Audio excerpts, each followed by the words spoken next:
ఉద్యోగాన్ని మీరు అనుగ్రహించమని ప్రార్థిస్తున్నాం ప్రభా. మేము సేద తీర్చుకోవడానికి కాదు ప్రభా, నీ సన్నిధిలో గడపడానికి మేము అడుగుతున్నాం. స్తోత్రం. అవును ప్రభా, ఈ టైంకి వచ్చి నీ సన్నిధిలో మేము గడపడానికి ఈ రోజంతా మేము పని చేసి ప్రభా ఈవినింగ్ కాల సమయంలో నేను ఆరాధించుకోవాలని ఆశపడుతున్నాను ప్రభా. ఆశగల ప్రాణాన్ని తృప్తిపరుస్తానన్నారు. స్తోత్రం. మీకే స్తోత్రం, మీకే స్తోత్రం, మీకే స్తోత్రం, మీకే స్తోత్రం, మీకే స్తోత్రం ప్రభా. మీరు కూడా కార్యం చేసి మహిమ పొందుకోమని ప్రార్థిస్తున్నాం.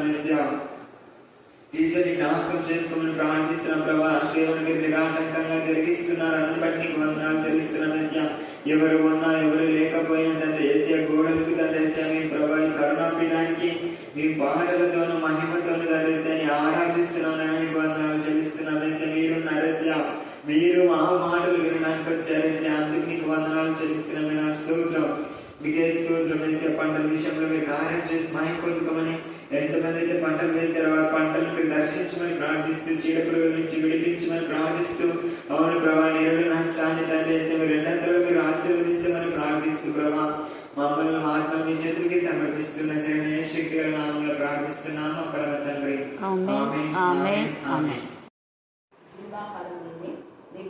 అరణ్యంలో మన్నాను తినము చనిపోయింది.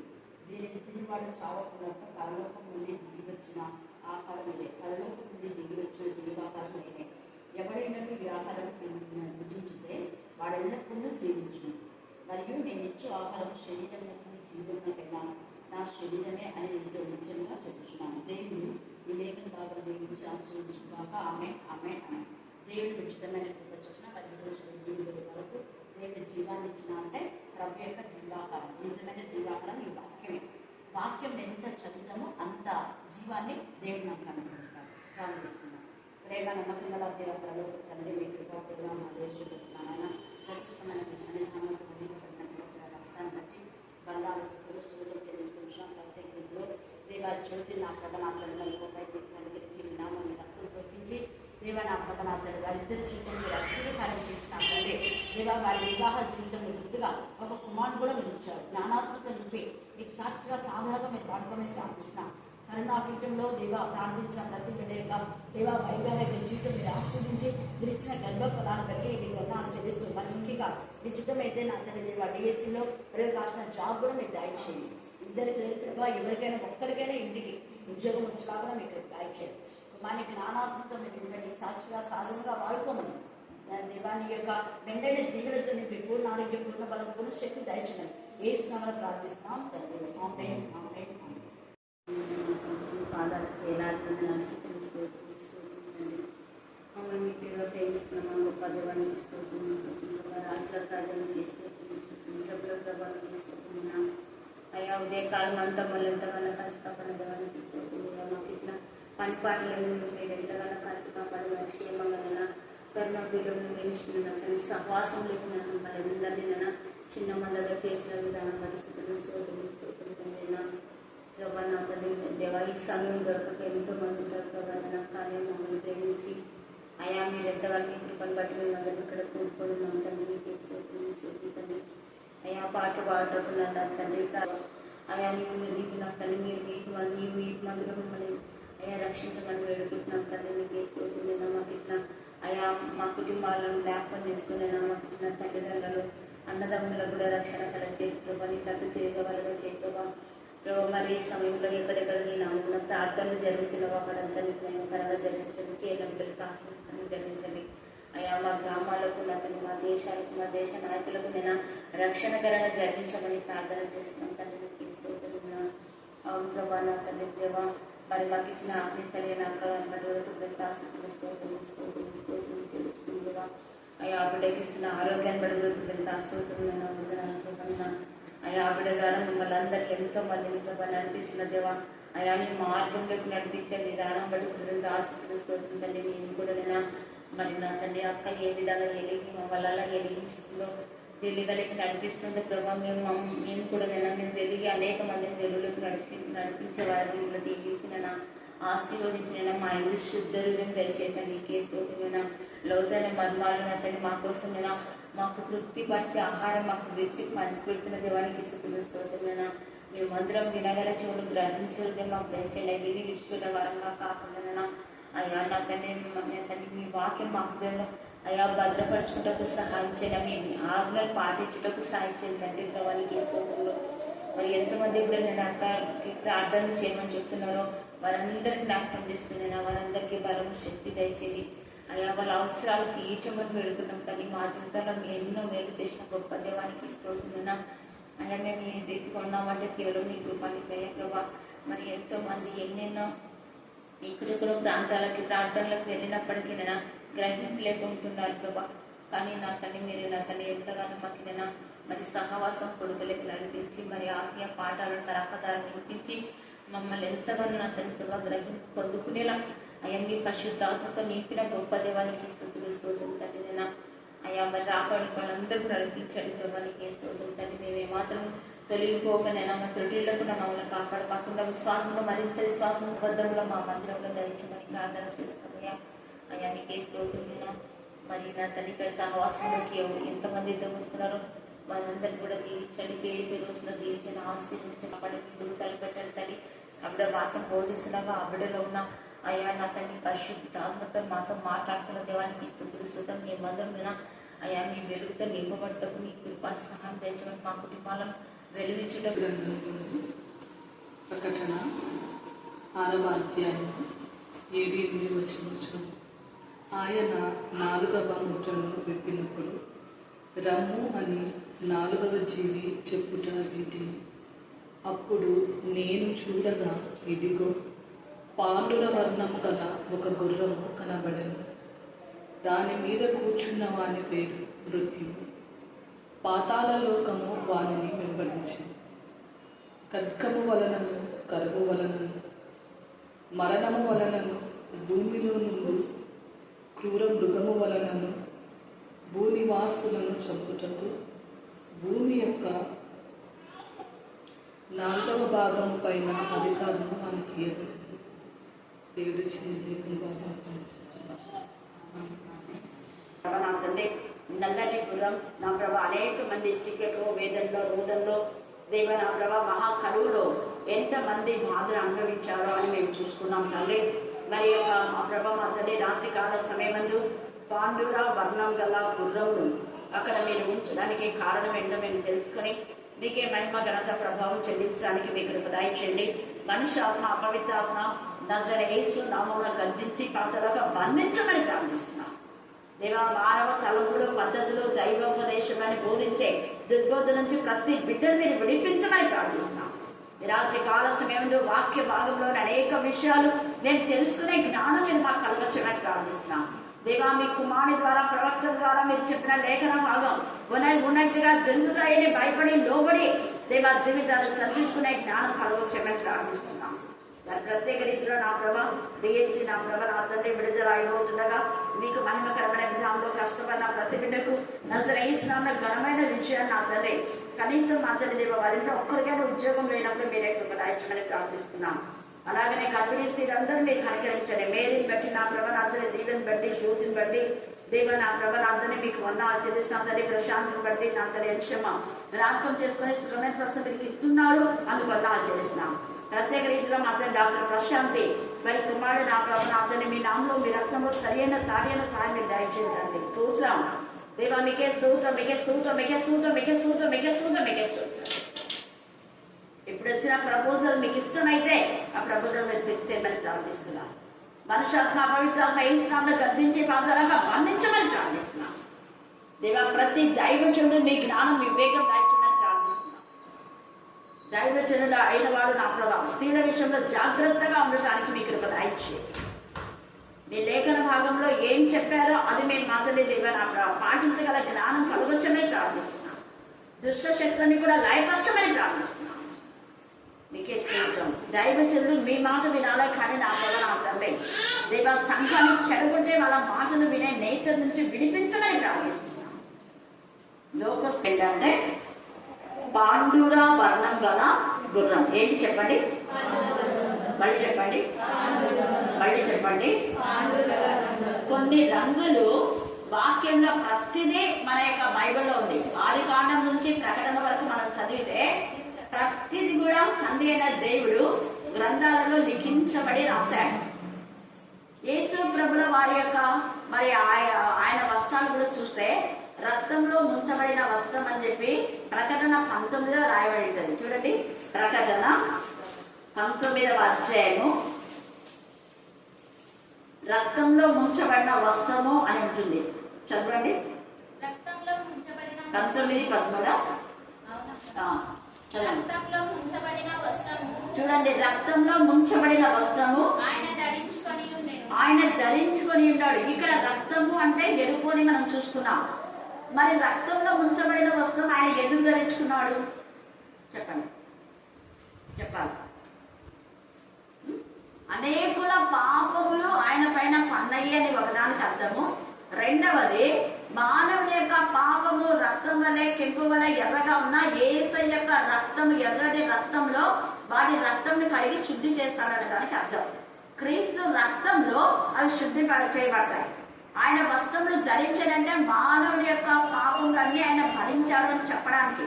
పాపములు భరించి పాప విషయమై విడుదల, విమోచన, పాపమును చంపివేసి మరణమును చంపివేసి మరణం నుంచి జీవంలోనికి మనం నడిపించడానికి ఆయన ఎర్రటి వస్త్రములు ధరించను అని మనం చూస్తున్నాం. ఎర్రటి యొక్క తొగరదారం రక్షణకు కూడా గుర్తాయి. 2 అర్థాలతో అక్కడ యేసయ్య రక్త వర్ణ వస్త్రములు ధరించున్నాడు అని మనం చూస్తాం. ఒకటి, తర్వాత అదే ప్రకటన 19వ అధ్యాయంలో ఆమెకు అంటే యేసు ప్రభు యొక్క మరి సంఘ వధువు అన్నమాట, కాబోయేటటువంటి వధువు కూడా అక్కడ వస్త్రాలు ఇవ్వబడ్డాయి. ఏ వస్త్రాలు చెప్పండి త్వరగా. ఎన్నిసార్లు చెప్తాం కదా, మీరు గుర్తుపెట్టుకొని చెప్పాలి. 19వ అధ్యాయంలో ఆమెకు వస్త్రాలు ఇవ్వబడ్డాయి. ఆ వస్త్రం ఏమంటే పరిశుద్ధుల నీతి క్రియలు అనే మాట 8వ వచనం చదవండి. 19 ప్రకటన 8. మరియు ఆమె ధరించుకొనుటకు ప్రకాశములను నిర్మలమునైన సన్నము నారబట్టలు ఆమెకి ఇవ్వబడెను. అవి పరిశుద్ధుల నీతి క్రియలు అంటున్నాడు. సన్న ఎంత చక్కగా సన్నని ఆమె ధరించుకున్నటకు ప్రకాశములు నిర్మలమునైన సన్నపు నారబట్టలు అంటున్నాడు. ఇంకొక చోట తెల్లని వస్త్రము అని కూడా అంటాడు. అంటే ఇక్కడ యేసయ్య సంఘమునకున్న అపవిత్రత, సంఘంకున్న పాపమంతా కూడా ఆయన వేసుకున్నాడు, ధరించుకున్నాడు ఆయన. అందుకే రక్త వర్ణ వస్త్రంలో, రక్తంలో ముంచబడిన వస్త్రము ఆయన ధరించుకుని ఉండను. మరియు దేవుని వాక్యముల నామము ఆయనకుంది. అంటే దేవుని నామము అనే ఈ వాక్యము ద్వారా ఆయన మనిషి యొక్క పాపాన్ని ఆయన భరించి ఇక్కడ సంఘానికి, సంఘ వధువుకు ఏమిస్తున్నాడు అంటే ప్రకాశము, నిర్మలం. ప్రకాశము, నిర్మలం అంటే నిర్మలం అనేది తెలుగుకు కూడా గుర్తే. నిర్మలమైన పాల వలన అని చూస్తాం కదా, 1 పేతురు 2వ అధ్యాయంలో. నిర్మలమైన పాల వలన మనం రోజు రోజుకు ఎదగాలి అని. మన రోజు ఎదుగుతున్నామా, చదువుతున్నాము. నేను మళ్ళీ చెప్తున్నా, మీరు అర్ధగంట దేవుడి సన్నిధిలో ఉండకపోతే 24 గంటలు బాధపడవలసి వస్తుంది. ఈరోజు ఎక్స్పీరియన్స్ అయింది. వినాలి చెప్పినా ఏం చెప్పలేదు కదా, తర్వాత చెప్పాను. అందుకనే మీకు పదే పదే పదే ప్రార్థనకు రండి రండి రండి అని చెప్పేది. దేవుని సన్నిధిలో ఎప్పుడైతే మన వాక్యం అనే పాల వల్ల ఎదిగే జీవితంలోనే ఉండాలి, తల్లి జీవితంలో ఉండకూడదు.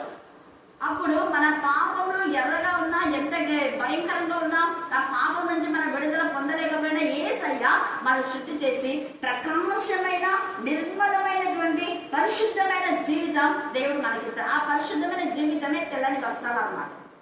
అయితే ఇక్కడ మనం చూస్తే 4వ ముద్రను విప్పినప్పుడు రమ్ము అని 4వ జీవి చెప్పున వింటిని అంటున్నాం కదా. ప్రకటన ఈ యొక్క 6వ అధ్యాయం 7 నుంచి 8 దాకా మనం చదువుకున్నాం. మరి 4వ జీవి ఎవరు? త్వరగా గట్టిగా చెప్పాలి, ఇంకా గట్టిగా. ఎగురుచున్న పక్షిరాజు. పక్షిరాజు అని అక్కడ మనం చూస్తున్నాం. 4వ జీవి చెప్పున వింటిని.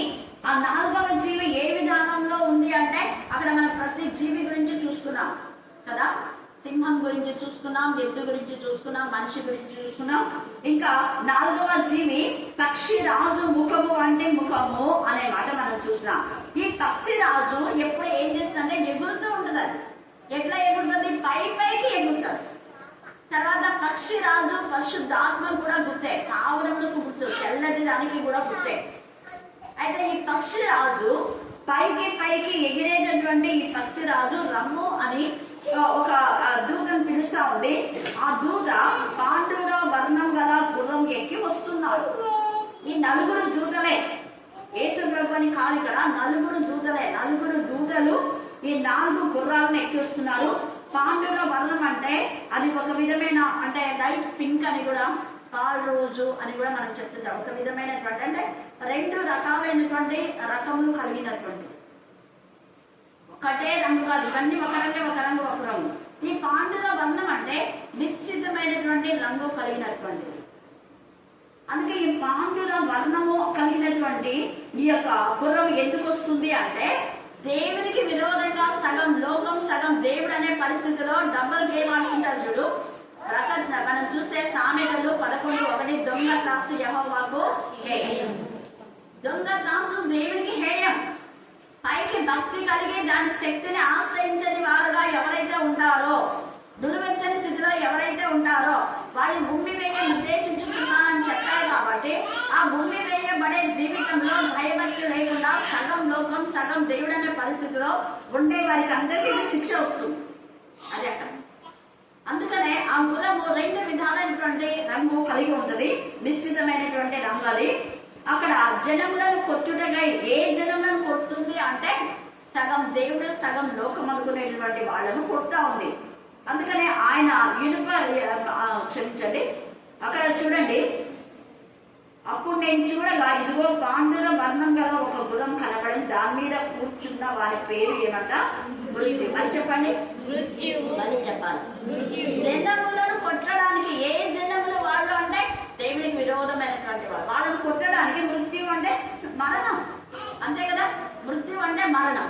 ఆ మరణము ఏ విధమైన మరణం చూడే, పాతాళ లోకం వారిని ఎవరు వెంబడిస్తుందంట వీళ్ళను? మళ్ళీ చెప్పాలి. పాతాళ లోకం వాళ్ళని వెంబడిస్తుందంట. పాతాళ లోకం అంట బాగా నోరు తెచ్చుకొని ఎప్పుడెప్పుడు ఎంతమంది వస్తారని రోజు కాల్చుకొని ఉంటుందంట. పాతాళ లోకము కాల్చుకొని నోరు తెచ్చుకొని అది ఉన్నాం. అందుకే దాన్ని మృత్యు అంటున్నాడు.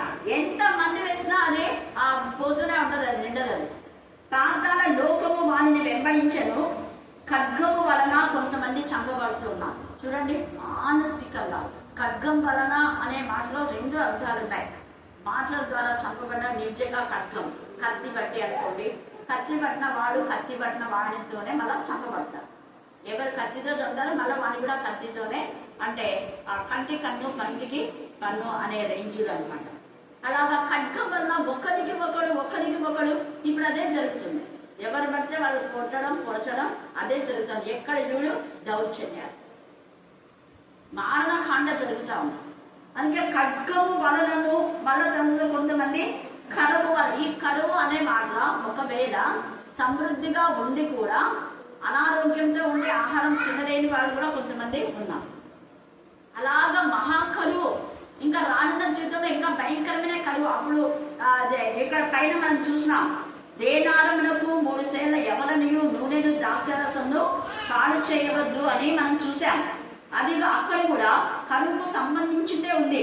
కానీ ఇది ఇంకా అంతకంటే భయంకరమైన కరువు. ఈ కరువులో ఒక్క పూట కూడా తిండి దొరకని పరిస్థితి, ఈవెన్ నీళ్లు కూడా దొరకని పరిస్థితి ఏమో మరి చెప్పలే. అయితే ఎంత దూరం వెళ్ళి ఏ పంటలు పండవు. పంటలు పండక భూమిని దేవుడు ఏం చేశాడు అంటే, ఆ యొక్క వర్షం రాకుండా ఉండే మహాకరువు దావీదు కాలంలో కూడా వచ్చింది కదా, మహాకరువు. అయితే మరలా ఆ కరువు పోవడానికి దావీదు ఎప్పుడైతే ప్రార్థన చేస్తాడో, ఈ యొక్క రిక్సా యొక్క పరిస్థితి అంతా చూసి, ఆమె కన్నీటి వేదన చూసి, అక్కడ ఉన్నటువంటి ఆ యొక్క శవాలన్నింటి కూడా సమాధి చేసి ప్రార్థన చేసినప్పుడు మళ్ళా వర్షం వచ్చేదని రాయబడింది. హల్లెలూయా, హల్లెలూయా, హల్లెలూయా, హల్లెలూయా, హల్లెలూయా. కాబట్టి రాత్రి కాల సమయంలో ఖడ్గం వలన చంపబడకుండా మనము వాక్యం అనే ఖడ్గాన్ని యూజ్ చేయాలి. అపవాది ఏ విధానంలో ఏ యాంగిల్లో ఖడ్గము ద్వారా మనకు హాని చేయాలని, మన కుటుంబానికి హాని చేయాలనేది వచ్చినప్పుడు మనం వాక్యం అనే ఖడ్గం మన దగ్గర ఉంటే ఆ ఖడ్గం చూసి అది పారిపోతుంది. దేవుని బిడ్డలకైతే హాని జరగదు. దేవునిలో లేకుండా సగం లోకం సగం దేవుడు అనే పరిస్థితిలో ఉన్న వాళ్ళు మాత్రమే ఈ ఖడ్గం వలన చంపబడతారు అన్నది అర్థం అక్కడ. ఇంకొకటి ఏంటంటే ఈ ఖడ్గం వలన అనే మాటలో చాలా మంది ఆపరేషన్ కోసమే ఆపరేషన్ థియేటర్కి పోయి అలా చనిపోయే వాళ్ళు కూడా ఉంటారు. అంటే డాక్టర్స్ ఏమో వాళ్ళని బ్రతికేయాలనే ప్రయత్నిస్తారు. బట్ దేవుడు చంపేస్తే ఏ డాక్టర్ బ్రతికిస్తాడు? ఎవరు బ్రతికించాడు? దేవుడు వాళ్ళని చంపాలని అనుకున్నప్పుడు ఏ డాక్టర్ చేత కూడా కాదు. అందుకనే ఆ ఖడ్గం వల్ల అంటే శరీరంలో ఒక విధమైన హాని జరగదన్నమాట. అంటే ఈ యొక్క ఇది సిగర్ వేసి లేకపోతే కత్తితో కట్ చేసి కోసి ఇది కూడా అందులో ఇంక్లూడింగ్ అవుతారు. కాబట్టి రాత్రి కాల సమయమందు ముఖ్యంగా మన వాక్యం అనే ఖడ్గం మనం కలిగి ఉన్నప్పుడు ఈ ఖడ్గం నుంచి ఈ కరువుల నుంచి తర్వాత మరణము వలన అంటాడు. ఈ మరణం అనే మాటలో ఇక్కడ ఏం రాయబడి కింద తెగులు అంటాడు. ఈ కరోనా వైరస్ అంటే ఆల్రెడీ మనం గుర్తు చూసాం. ఇది మరీ భయంకరం. వీటన్ని నుంచి అంటే ఖడ్గం ద్వారా చంపబడకుండా కొంతమంది మిగిలిపోయింటారు, కరువు ద్వారా చంపకుండా మిగిలిపోయింటారు. ఇప్పుడు మరణం వలన చాలా మంది తెగులు వలన, తెగులు అంటే కరోనా వైరస్ టైప్ అన్నమాట, దాని ద్వారా ఎంత మంది చనిపోతున్నారు. భూమిలో నుండి క్రూర మృగం వలనను కూడా అంటున్నారు. ఈ క్రూర మృగం వలన అంటే ఎవరైతే సర్ప సంతతి సాతాను యొక్క అనుచరులుగా ఉండి సాతానుకు లొంగిపోతుంటారో వాళ్ళకు అంతవరకు సాతాన్ని వీళ్ళని భ్రమలో పడేస్తుంటారు. నా మాట వింటే మీకు అందిస్తాను, ఇది ఇస్తాను, పైకి ఎక్కితే నీకు అంత ఆస్తులు ఇస్తా, ఇవి ఇస్తా, అందిస్తా అని చెప్పింటారు. కానీ తర్వాత ఉన్న ఫలంగా అది పడగొడుతుంది. క్రూర మృగం ఎప్పుడు క్రూరమైందే. అది క్రూర మృగాన్ని నమ్ముకొని పోతే వాడి క్రూర మృగం కాబట్టి, ఆ పేరే క్రూరమైన మృగం కాబట్టి వాటితో సహవాసం చేస్తే వీళ్ళు కూడా అలాగనే. అందుకనే చెడ్డ వాని సహవాసం మంచిది కాదు. అందుకనే కీర్తనకారుడు దుష్టుల సహవాసం మంచిది కాదు. దుష్టుల ఆలోచన చొప్పున నడవదు. దుష్టుల ఆలోచన చొప్పున నడిచే వాళ్ళకు క్రూర మృగము వలన భూనివాసులను చంపుటకు భూమి యొక్క 4వ భాగం పైన అధికారం ఇవ్వబడేను. దేవుడు అధికారం ఇస్తాడు. ఇప్పుడు ఇచ్చింది చాలా అంటున్నారు. అంత ప్రార్థన చేశారు జగన్ ఇలాగా అంటే దేవుడు అధికారం ఇచ్చినాడు. ఎందుకంటే దేవుడి యొక్క ప్రణాళిక నెరవేరడం కోసం. తర్వాత దేవుడు ఏం చేస్తాడో మనం చూడాలి. కాకపోతే అక్కడ అపజయం వచ్చింది ఎందుకంటే దాన్ని కూడా పరిశీలన చేసుకోవాలి. మనకి ఎప్పుడైనా అపజయం వచ్చినా, బాధ వచ్చినా, రోదన వచ్చినా పరిశీలన చేసుకోవాలి. పరిశోధనలో మనం వెళ్ళాలి. పరీక్షించడం పడడం ద్వారా మనం దేవుని పిల్లమని రుజువైపోతాం. అందుకే వాక్యం ఇక్కడ తరచి మన వాక్యం అనే ఖడ్గంలో ఎంత ఎక్కువగా చదువుతామో అంత ఎక్కువగా మనం ఆస్వాదించవచ్చు. హల్లెలూయా, హల్లెలూయా, హల్లెలూయా. లేకపోతే తప్పుడు బోధలకు ఏడవబడతాం. ఇక్కడ చూడండి, ఆమోసు 5:5 చదవండి. అక్కడ అంటున్నాడు చూడండి, బ్రతకాలి అంటే ఫలానా చోటకు వెళ్ళొద్దు అని అంటున్నాడు. ఆమోసు 5:5. గిల్గాల్లో ప్రవేశింపకుడి, బేర్షెబాకు వెళ్ళకుడి, గిల్గాలు అవశ్యముగా చెరపట్టబడిపోవును. చూడండి, గిల్గాలు అవశ్యముగా చెరపట్టబడిపోను. మీరు బేతేలను ఆశ్రయించొద్దండి, గిల్గాలకు వెళ్ళొద్దు. ఎందుకంటున్నా అంటే బేతేలులో దేవునికి విరోధమైన మా వాళ్ళు ఉన్నారు. దేవుని మాట వాళ్ళు వినరు. కల్పించబడి బోధన ఉన్నాయి అక్కడ. అబద్ధ బోధన, అబద్ధ ప్రవక్త ఉన్నారు. వాళ్ళ మాట వింటే మీరు చస్తారు, బ్రతకరు మీరు. ఇలాంటి కాల సమయంలో వాక్యంలో ఉన్నట్టుగా చెప్పడం ద్వారా బ్రతుకుతాం. అందుకే పోవద్దు అంటాడు ఇక్కడ. మనలో పోవద్దు అంటే పోతా. తర్వాత 8వ అధ్యాయం చివరిలో కూడా అక్కడ గుగ్గిలం లేదా, ఏ వైద్యం లేదా, నా జనులకు ఎందుకు స్వస్థత, ఎందుకు అంటాడు అక్కడ. ప్రశ్నిస్తున్నాడు, ఎందుకు స్వస్థత కలగబోతుంది? ఏ వైద్యుడు అంటే ఆ రోగములకు సరైన విధానంలో ట్రీట్ చేసేటటువంటి దైవజనులు అక్కడ ఉన్నారు. ఏ రోగానికి ఏ వాక్యం అని వాక్యంతో చెప్పాలి. ఇప్పుడు దురాత్మలు పడినాయనుకోండి, దురాత్మలకు సరైన విధానంలో మన వాక్యం, అదే ప్రకటన 12 ఎప్పుడు చదివిస్తుంటాం. విజయం కదా అక్కడ. అపవాది క్రియలు లయపరిచాడు అక్కడ. అంత పెద్ద దుష్ట శక్తులను లయపరిచిన దేవుడు నీలో ఉన్న దురాత్మలు కూడా విడిపిస్తాడు అని అలాగనే ఆ ముద్రను విప్పడానికి యేసే మాత్రమే అధికారం పొందాడు కాబట్టి దావీదు చిగురైన యేసే నామమును ప్రకటించండి, యేసే నామమును స్తుతించండి, యేసే నామమును గణపరచండి, తద్వారా దేవుడు అద్భుత కార్యం చేస్తాడు అని మనం తెలుసుకోవాలి. అందుకనే ఈ రాత్రి కాల సమయంలో మనం ప్రశ్న వేసుకోవాలి, ఏ స్థితిలో మనం ఉన్నాం. వాక్యంలో వాక్యానుసారంగానే మనం చూసుకోవాలి, వాక్యంలో చెప్పింది అలా ఉందా లేదా అని మనం చూసుకోవాలి. తర్వాత మనం చూస్తే ఈ యొక్క ప్రకటన 7వ అధ్యాయము 1వ వచనం చూడండి. ప్రకటన 7:1. భూమి యొక్క 4 దిక్కులలో 4 దేవదూతలు నిలిచి ఉండి భూమి మీదనైనను సముద్రం మీదనైనను ఏ చెట్టు మీదనైనను గాలి వీచకుండానట్లు భూమి యొక్క 4 దిక్కుల వాయువులను చూడండి, ఇక్కడ వాయువులను పట్టుకొని ఉన్నాడు, వాయువులను పట్టుకొని ఉన్నాడు. అలాగా కూడా చాలా మంది గాలి అంటే శ్వాసకోశ మరి పరిస్థితులను బట్టి ఈ క్రూర మృగము ఏం చేస్తుంది అంటే మానవుని ఆక్సిజన్ పీల్చుకోకుండా కొంతమందికి అదే శ్వాస సరిగా రాకుండా కూడా చేసేది సైతానే.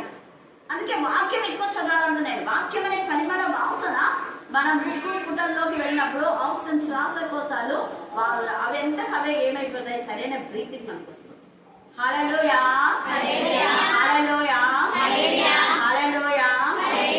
ఇక్కడ యాకోబు కాలం కూడా మహా కరువు వచ్చినప్పుడు వాళ్ళు ఏం చేస్తారు, యోసేపు దగ్గరికి వస్తారు.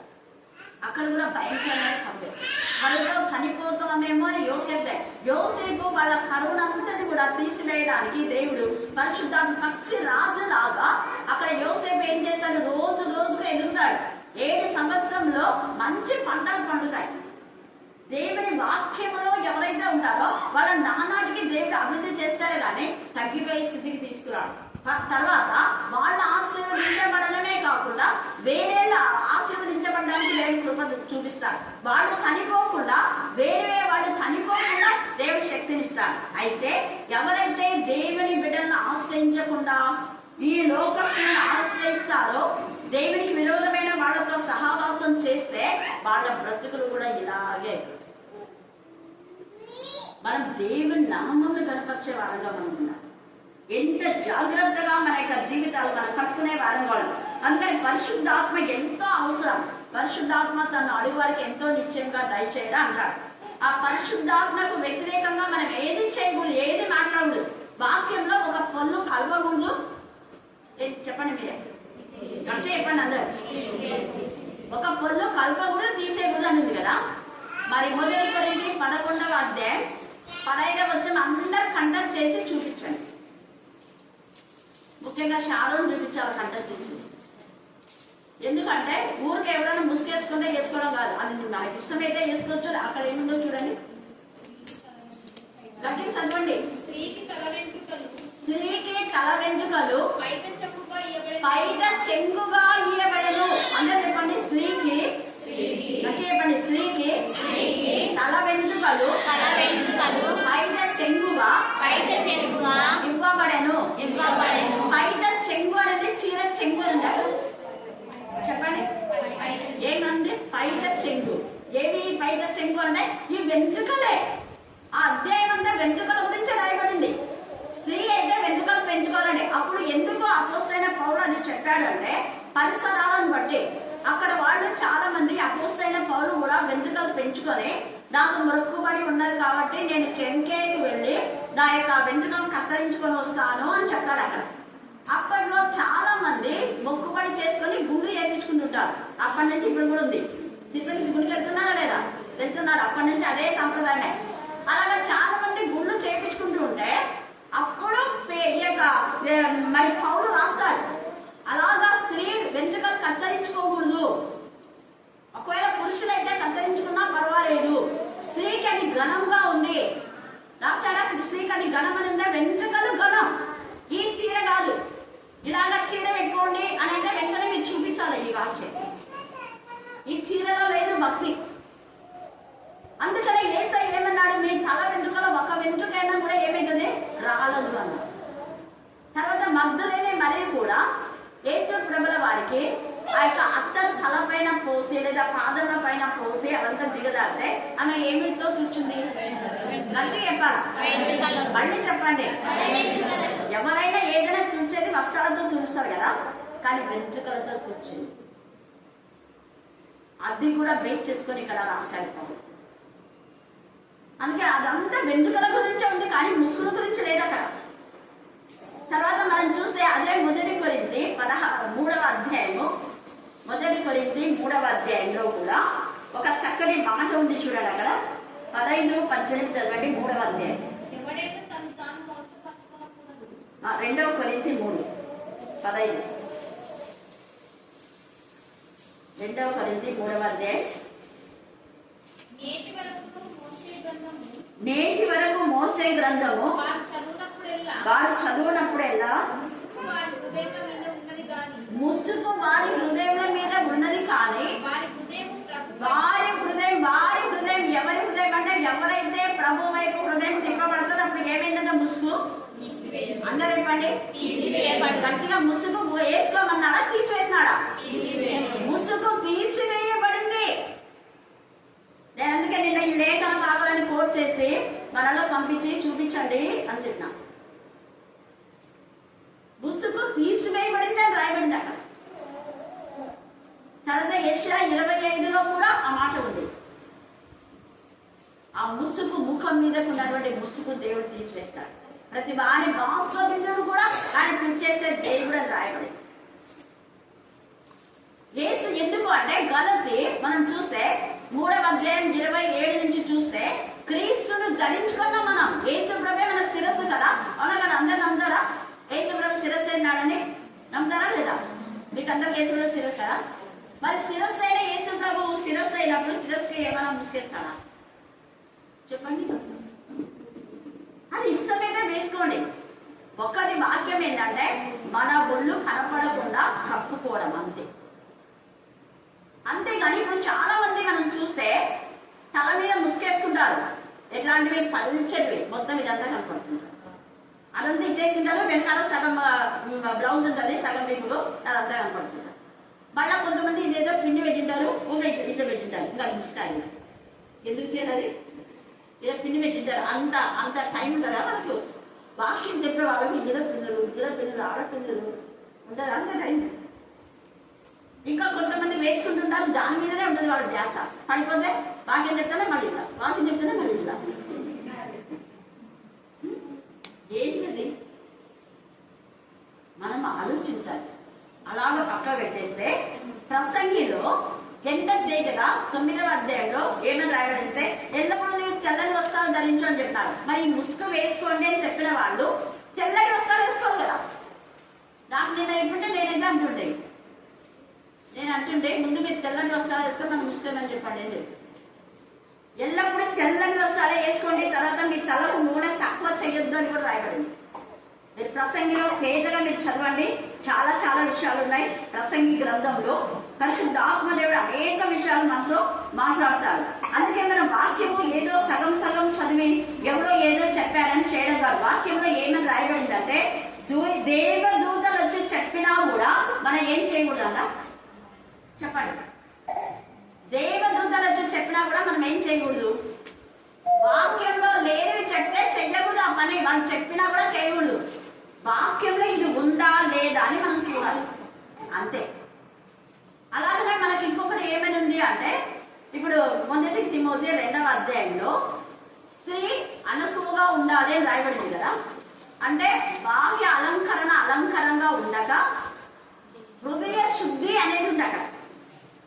శుద్ధి చేయబడినటువంటి హృదయం అంటే అది మాత్రమే కాదు, ఉన్నాయి కదా అని అన్ని మనం అలంకరించుకోవడం కాదు వేషధారంలాగా, అది కూడా తప్పే. మనకుంది కాబట్టి 1, 2 అలాగని తీసివేయమని కూడా అక్కడ లేదు. ఉందా తీసివేయమని? లేదు. ఎందుకంటే నేను కొన్ని రోజులు తీసేసిన. అలాగా తీసివేస్తే నాకు భక్తి పెరగల, తీసేస్తే భక్తి పెరగాలి కదా, పెరగాలి. అవి వేసుకుంటే భక్తి నాకు తగ్గాలి. అలాంటప్పుడు తీసివేయడం ఏంటండి? వేషధారణ. చాలా మంది అలా తీసివేసి, ఎందుకంటే మేము స్కూల్లో వెళ్ళేటప్పుడు అప్పుడు తీసివేసి నేను వెళ్ళేదాన్ని. మా నాన్న ఎందుకంటే గోల్డ్ వద్దులే పల్లెటూరు కదా అని నేను రాయడానికి పోతే అయ్యో పిల్ల ఎంత బాగుంది, అప్పుడే మూడు చచ్చిపోయినట్టున్నాడు, చచ్చిపోయినాడు అన్నా కదా, అన్నాను కదా. అవును చచ్చిపోయినాడు, ఏం చేస్తున్నాడమ్మా అయ్యా, ఏం చేస్తున్నా అని అడుగుతుంటారు. ఏమేమి అడుగుతాను, ఏదో టైం లేదు కానీ ముందర నీ పేరు చెప్పు, నేను ఇవన్నీ రాసుకోవాలా అని చెప్తాను. అట్లా అడుగుతారు పల్లెటూళ్ళు అంతే. ఏమైనా వేసుకోకపోతే వెంటనే వీళ్ళు మునగోట్లు అంటారు. ఏదైనా ఒక దండ ఏదైనా వేసుకున్నాం అనుకో, ఆహా వీళ్ళు ఇంకా పెళ్లి కాలేదేమో అనుకుంటారు. కానీ దండం గాజులు ఏం వేసుకోకపోతే, చెవులోకి లేకుండా ఏం వేసుకోకపోతే ఖచ్చితంగా మునగోట్లు అంటారు. అలా అనిపించుకోవడం అవసరమా, అది పక్కన పెట్టేస్తే. ఇంకొకటి ఏమంటే ఇలా చెప్పేవాళ్ళు, ముసుగేసుకోండి, అజ్జేయండి, ఇచ్చేయండి చెప్పేవాళ్ళు పెళ్ళినప్పుడు ఏం చేస్తారు, భారతదేశ సాంప్రదాయ ప్రకారం మేము తాళి కట్టిస్తున్నాము అంటారు. వాక్యంలో ఉందా? భారతదేశ సాంప్రదాయ ప్రకారం తాళి కట్టమని ఉందా? అంటే వాళ్ళకి ఇష్టమైన డబ్బులు వస్తే ఏం చేస్తారు, వాళ్ళకి ఇష్టం కానీ ఏమో పెద్ద మనమేమో ఉద్ధరించే వాళ్ళగా ముసుకేసుకోండి. వాళ్ళు అదెందుకు చేస్తున్నారు అడగాలి మనం. నేను అదే అన్నా, ఇవి అడగండి అని చెప్పిన. ఇప్పుడు తాళి కొట్టు తీసేస్తే ఒకరు తీసేస్తున్నారు అనుకో, ఎవరో సేవకులు, మిగతా సంఘం అంతా తీసేయమని చెప్పాలి. అవునా కాదు? తీసేస్తారా మరి? మీరందరూ తాళి తీసేయమని తీసేస్తారా? ఎవరైనా ఒక సేవకుడు వచ్చి అమ్మ తాళి తీసేయండి అని అన్నారు అనుకో, తీసేస్తారా మీరు? ఇది మన వాళ్ళు ఏం చేస్తున్నారో, ఏం వింటున్నారో కొంచెం మన జ్ఞానం కలిగి. భారతదేశ సాంప్రదాయ ప్రకారం అన్నప్పుడు మనం చీర కట్టుకుంటున్నాం. మరి భారతదేశ సాంప్రదాయ ప్రకారము ఏం చేయాలి? దైవజనులు పంచె కట్టుకోవాలి. ఎవరో కట్టుకుంటున్నారా? మరి తెల్లటి వస్త్రాలు వేసుకోవాలి. వాక్యంలో కోట్ వేసుకోమని, ప్యాంట్ వేసుకోమని ఉందా వాక్యంలో? లేదు కదా. ఇట్లాంటివన్నీ దేవుడు మనతో మాట్లాడతాడు, నువ్వు ఆత్మతో నింపబడితే. కానీ అప్పుడు వీళ్ళందరూ కూడా ఈ ఖడ్గం వల్ల, కరువు వల్ల చంపబడమంటే ఆత్మీయ స్థితిలో కూడా చంపబడ్డమే ఒక లెక్క. ఇప్పుడు ఇవన్నీ అందుకే చెప్పింది. ఆత్మీయంగా పడిపోకుండా వాక్యమనే ఖడ్గం కొనేవాళ్ళు ఈ వాక్యాలు చెప్పి వాళ్ళ ఆత్మీయ స్థితిని వాళ్ళు ఏం చేసుకుంటారంటే భద్రపరుచుకుంటారు. హల్లెలూయా, హల్లెలూయా, హల్లెలూయా. నైతిక విలువలు కోల్పోతారు కొంతమంది. ఒకసారి ఎవరో ప్రాణం చేసి ఏమో చెప్పినారని ఏడ్చినారు. మేరీ, టీనా, వీళ్ళంతా కూడా. తర్వాత రత్న, వికాప కూడా, లిల్లీ, దీంట్లో ప్రేయర్ పెట్టాలా, అది ఉంది, ఇది ఉంది అని అన్నారు. అబద్ధం చెప్పేవాళ్ళు ఉంటారు చాలా. కానీ మనము మన యొక్క స్థితిని మనం ఎప్పుడు మర్చిపోకూడదు. వాక్యము ద్వారా సరి చేసుకొని మనము ఈ ఖడ్గము వలన, తర్వాత కరువు వలన, భూమిలో ఉన్నటువంటి క్రూర మృగము వలన చంపబడకుండా వాక్యం అనే ఈ వాక్యం అనేటువంటి ఈ వాక్యము ద్వారా, ఈ ఆహారం ద్వారా, ఎందుకంటే ఆయన నేనే జీవాహారం అన్నాడు కదా. మనుషుడు రొట్టె వలన మాత్రం కాదు కానీ దేవుని నోటి గురించి ప్రతి మాట వలన జీవించును అని జీవ జల నదులు నీలో నాకు ఉగక చేస్తాడు. కాబట్టి ఈ పరిస్థితుల నుంచి దేవుడు మనల్ని కాపాడుతాడు. అంటే అప్పటికంతా సంఘం ఎత్తబడి ఉంటుంది. ఒకవేళ కొంతమంది మార్పు పొందిన వాళ్ళు ఎవరైనా ఉంటే, వాక్యం తెలిసి ఎక్కువ వాక్యం చెప్తే వాళ్ళు వీటి నుంచి విడుదల పొంది దేవునికి మహిమకరంగా ఆయన చిత్తానుసారంగా వాళ్ళు జీవిస్తారు. దేవుడు ఈ లేఖన భాగాన్ని దీవించి ఆశీర్వదించుగాక. ఆమేన్, ఆమేన్, ఆమేన్. చివరి ప్రార్థన. ఈ సన్నిధానమందు ప్రభువా, నీతో నాన్న సమయం గడుపుటకు నాయన మీరు మాకు ఇచ్చిన వాక్యంను బట్టి మీకు స్తోత్రములు ప్రభువా. నాయన నీ సన్నిధానం నా ప్రభు, నీ గడపనొద్దు నాయన మేము సమయం గడపడం ప్రభువా 1000 దినముల కంటే శ్రేష్టం కదా నాయన.